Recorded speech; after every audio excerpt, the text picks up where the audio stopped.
Il pique. Il sent fort. Il divise.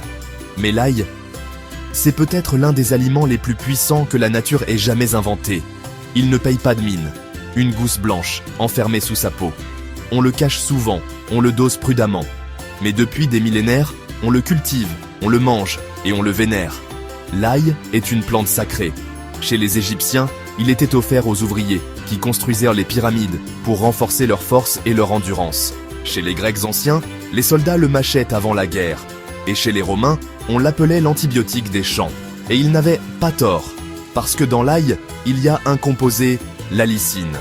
Un agent naturel antibactérien, antiviral, antifongique, anti-inflammatoire. C'est une arme biologique, cachée dans un bulbe. Et ce n'est pas tout. L'ail est aussi riche en soufre, qui aide ton foie à se détoxifier. Il fluidifie le sang, réduit la tension, protège le cœur. Il contient des antioxydants qui ralentissent le vieillissement cellulaire et des oligo-éléments, fer, zinc, sélénium, qui renforcent ton système immunitaire en silence.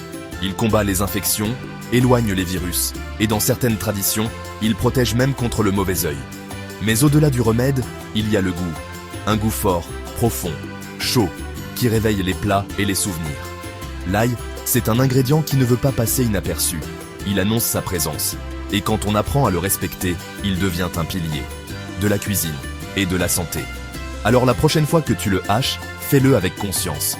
Ce n'est pas un simple condiment, c'est une plante ancienne, un soldat médicinal et un allié du corps depuis la nuit des temps.